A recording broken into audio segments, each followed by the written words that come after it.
नमस्कार. श्री स्वामी समर्थ सर्वांना. आजच्या व्हिडिओमध्ये तुम्हा सगळ्यांचं खूप खूप स्वागत आहे. स्वामी तुम्हा सगळ्यांना कायम सुखी ठेवो ही स्वामीचरणी प्रार्थना करते. आजच्या व्हिडिओला सुरुवात करते. तर आजचा व्हिडिओ असा आहे की आता शनिवारी आहे आषाढी एकादशी. आषाढी एकादशी असल्या कारणामुळे आपण आपल्या घरातील दारिद्र्य नष्ट व्हावे किंवा आपल्या घराची मुलांची प्रगती व्हावी म्हणून बऱ्याच सेवा उपाय करत असतो. त्याचप्रमाणे आपण एकादशीचा उपवास पण करत असतो, कारण की वर्षभर ज्या एकादशी येतात त्या प्रत्येक एकादशीचा उपवास करणं प्रत्येकाला शक्य होत नाही. त्यामुळे मग ज्या दोन एकादशी असतात, आषाढी आणि कार्तिकी, तर या एकादशीचा उपवास करणे अत्यंत महत्त्वाचे मानले जाते. त्याचप्रमाणे उपवास करण्याबरोबरच सेवा म्हणा किंवा काही उपाय पण करणे महत्त्वाचे आहे. तर त्यासाठी आपल्याला काय करायचं आहे, संध्याकाळी म्हणजेच की एकादशीच्या दिवशी संध्याकाळी घरातून काही वस्तू बाहेर फेकायच्या आहेत, ज्यामुळे तुमच्या घरातील 7 पिढ्यांचे दारिद्र्य जे आहे तर ते दारिद्र्य नष्ट होते, घराची मुलांची खूप प्रगती होते. तर तीच माहिती आपण आजच्या व्हिडिओमध्ये घेणार आहोत. व्हिडिओ शेवटपर्यंत बघा, म्हणजे तुम्हाला माहिती पूर्णपणे समजेल. आता आपण आषाढी एकादशी म्हटलं किंवा अमावस्या पौर्णिमा असेल त्या दिवशी मग विशेष जे दिवस असतात, तर त्या दिवशी आपल्या घरातील नकारात्मकता दूर करण्यासाठी बरेच उपाय करत असतो.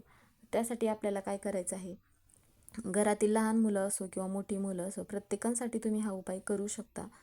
तर घरातील व्यक्ती स्नान करत असताना अंघोळीच्या पाण्यामध्ये थोडीशी हळद टाकायचं आहे, किंवा मग तुम्ही चंदन टाकून पण स्नान करायला ते पाणी देऊ शकता. त्याचप्रमाणे मीठ टाकायचं आहे. तर या ज्या वस्तू आहेत, तर या वस्तू आपण अंघोळीच्या पाण्यामध्ये टाकल्यानंतर त्या व्यक्तीतील नकारात्मकता दूर होते. लहान मुलं असतील किंवा मोठे व्यक्ती, वयोवृद्ध, सगळ्यांसाठी तुम्ही असा उपाय करू शकता. त्याचप्रमाणे काय करायचं आहे की 2 थेंब गंगाजल पण टाकायचं आहे, कारण की तीर्थ ठिकाणी स्नान केल्याचं फळ आपल्याला मिळतं. त्याचबरोबर काळे तीळ जे आहेत तर ते काळे तीळ पण टाकायचं आहे. जर तुमच्याकडे आवळ्याचा रस असेल तर तुम्ही आवळ्याचा रस पण टाकू शकता, किंवा मग तुळशीची काडी असेल तर तुळशीची काडी पण टाकायचं आहे. आता जर तुमच्याकडे तुळशीची काडी नसेल तर तुम्ही मग तुळशीपत्र पण टाकू शकता, पण तुळशीपत्र खाली पडलेलं असेल तरच मग घ्यायचं आहे, कारण की एकादशीच्या दिवशी तुळशी मातेला स्पर्श केला जात नाही, किंवा मग तुळशी मातेची जी पानं आहेत तर ती पानं पण तोडली जात नाही. त्याचप्रमाणे तुमच्याकडे दूध असेल तर मग दूध पण तुम्ही टाकू शकता. तर या ज्या सगळ्या वस्तू आहेत तर या वस्तू अंघोळीच्या पाण्यामध्ये टाकल्यानंतर त्या व्यक्तीतील नकारात्मकता दूर होते. म्हणून असा हा उपाय एक आषाढी एकादशीच्या दिवशी घरातील प्रत्येक व्यक्तींसाठी तुम्ही आवर्जून करायचा आहे. त्याचबरोबर आता बऱ्याच वेळा काय होतं की आपण एकादशीचा तर उपवास करत असतो, पण एकादशीचा उपवास करत असताना कोणत्या सेवा करायच्या हे बऱ्याच जणांना माहिती नसतं. आता आषाढी एकादशीच्या दिवशी, आता आषाढी एकादशीचा जो दिवस असतो तर त्या दिवसापासून तर दुसऱ्या दिवशी म्हणजेच की द्वादशीच्या सूर्योदयापर्यंत कडक उपवास हा केला जातो. तर काही जण काय करतात की अन्न आणि पाणी पण पूर्णपणे वर्ज्य करत असतात, पण असा उपवास प्रत्येकाला शक्य होत नाही. त्यामुळे मग फळे म्हणा किंवा दूध किंवा धान्य नसलेले जे पदार्थ असतात तर ते खाऊन मग उपवास केला जातो, आणि हा जो उपवास आहे तर तो दुसऱ्या दिवशी सोडला जातो. तर एकादशीच्या दिवशी प्रत्येकाच्या घरामध्ये म्हणा किंवा आपल्या गावामध्ये म्हणा किंवा प्रत्येक शहरामध्ये जवळपास जी मंदिरं असतात तर त्या मंदिरांमध्ये विशेष पूजा केली जाते. त्याचप्रमाणे घरी जरी तुम्ही पूजा केलात तरी विष्णू सहस्त्रनाम आवर्जून म्हणायचं आहे, किंवा मग तुम्हाला दुसरा एखादा विष्णूचा कोणता मंत्र येत असेल तर तो मंत्र म्हणायचा आहे. कारण की या ज्या एकादशी आहेत तर या एकादशीला अत्यंत महत्त्व दिलं जातं. आता आपण ज्यावेळेस उपवासाचे पदार्थ खात असतो, किंवा जरी तुम्हाला उपवास नसेल तरीही आपल्याला घरामध्ये तांदळाचे सेवन चुकूनही करायचं नाही, कारण की जरी तुम्ही उपवास करत नसाल तरी पण घरामध्ये तांदूळ हे पूर्णपणे वर्ज्य करायचं आहे, किंवा तांदळापासून बनवलेले जे पदार्थ आहेत तर ते पण पूर्णपणे वर्ज्य करायचं आहे. त्याचप्रमाणे घेवडा हा जो भाजीचा प्रकार आहे तर याची भाजी पण घरामध्ये चुकूनही बनवायची नाही, किंवा घरातील कोणत्याही व्यक्तीला खाण्यासाठी द्यायची नाही. त्याचप्रमाणे कांदा लसूण हे तर तामसिक पदार्थामध्ये मोडत असतात, म्हणून कांदा लसूण पण पूर्णपणे वर्ज्य करायचं आहे. तर अशा ज्या गोष्टी असतात तर त्या गोष्टींमध्ये आपल्याकडून छोट्या छोट्या चुका घडत असतात, ज्यामुळे आपण केलेल्या सेवेचं फळ आपल्याला मिळत नाही.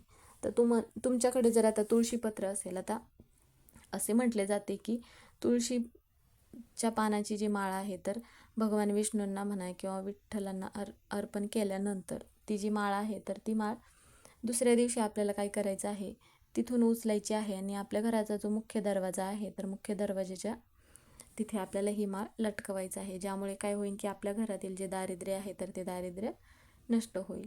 तर आपल्याला सगळ्यात महत्त्वाची गोष्ट म्हणजे एकादशीच्या दिवशी संध्याकाळी जी वस्तू घराबाहेर फेकायचं आहे, तर त्या अगोदर आपल्याला काय करायचं आहे, देवघरात आणि तुळशी मातेजवळ एक दिवा लावायचा आहे. आता या गोष्टीची आपल्याला काळजी घ्यायचं आहे की ज्यावेळेस आपण घराच्या बाहेर पाणी वगैरे शिंपडतो त्यावेळेस मग गोपदमची रांगोळी काढायचं आहे आणि तुळशी मातेपुढं पण आपल्याला रांगोळी काढायचं आहे आणि तुळशी मातेजवळ एक दिवा लावायचा आहे आणि मगच आपल्याला हा जो उपाय करायचा आहे तर तो उपाय करायचा आहे. नंतर मग आपल्याला काय करायचं आहे, आता हा उपाय करण्यासाठी आपल्या हातामध्ये थोडेसे काळे तीळ घ्यायचं आहे आणि तुमच्याकडे जर हळकुंड असेल तर ते 3 हळकुंड आपल्याला घ्यायचं आहे आणि लवंग ज्या आहेत तर त्या 5 घ्यायच्या आहेत आणि काळी मिरी पण घ्यायचं आहे. आता या ज्या वस्तू आहेत तर या वस्तू हातामध्ये घ्यायच्या आहेत किंवा तुम्ही एखाद्या प्लेटमध्ये घेतलात तरीही चालेल. नकारात्मकता दूर होते आणि देवघरापुढे आपल्याला बसायचं आहे आणि भगवान विष्णूंचे नामस्मरण करायचं आहे. त्याचप्रमाणे माता लक्ष्मीचे नामस्मरण आपल्याला करायचं आहे आणि नंतर घरातील प्रत्येक भिंतीला म्हणजे घरामध्ये ज्या आपल्या जेवढ्या भिंती असतील तर त्या प्रत्येक भिंतीला आपल्या हातातील वस्तू ज्या आहेत तर त्या वस्तू टच करायचं आहे आणि टच करत असताना ओम नमो भगवते वासुदेवाय नमः असा मंत्र म्हणायचा आहे आणि यानंतर या ज्या वस्तू आहेत तर त्या वस्तू घराच्या बाहेर आपल्याला घेऊन जायचं आहे आणि घरावरून म्हणजेच की आपला जो घराचा मुख्य दरवाजा आहे तर तिथून आपल्याला ओवाळून घ्यायचं आहे आणि घराच्या बाहेर टाकून द्यायचं आहे. टाकत असताना या गोष्टीची आपल्याला काळजी घ्यायचं आहे की कुणाचा पाय त्यावरती पडणार नाही याची काळजी घेऊनच त्या वस्तू आपल्याला टाकायचं आहे किंवा कोणाच्या घरासमोर ते चुकूनही तुम्ही टाकू नका. जिथे कोणी जाणार नाही अशा ठिकाणी या वस्तू तुम्ही टाकायच्या आहेत. त्यानंतर मग काय करायचं आहे, घरी यायचं आहे आणि घरातील ज्या पण काही अडचणी असतील तर त्या अडचणी दूर होत असतात. तर असा उपाय करत असताना संध्याकाळी म्हणजेच की सायंकाळी 6 ते रात्री 9पर्यंत तुम्ही हा उपाय करू शकता. एक लवंग घ्यायचा आहे आणि 1 रुपयाचं जे नाणं आहे तर ते 1 रुपयाचं नाणं घ्यायचं आहे आणि देवघरापुढे आपल्याला बसायचं आहे आणि गायत्री मंत्र 108 वेळा म्हणायचा आहे आणि नंतर आपल्याला काय करायचं आहे, गायत्री मंत्र म्हणून झाल्यानंतर तुळशी वृंदावन जिथे असेल तर तुळशीच्या वृंदावनामध्ये जी माती असते तर त्या मातीमध्ये आपल्याला हे 1 रुपयाचं नाणं आणि 1 लवंग पुरून ठेवायचं आहे. तर असे जे काही उपाय असतात तर ते उपाय जर आपण एकादशीच्या दिवशी केले तर आपल्या घरातील दारिद्र्य पण नष्ट होते, आपल्या घराची मुलांची पण खूप प्रगती होत असते. तर तुम्हाला हा उपाय समजलाच असेल, ही माहिती पूर्णपणे समजली असेल. व्हिडिओ आवडला तर व्हिडिओला लाईक करा, चॅनलवर नवीन असाल तर सबस्क्राईब करा, व्हिडिओला हाईप करायला विसरू नका. व्हिडिओ पूर्ण बघितल्याबद्दल धन्यवाद.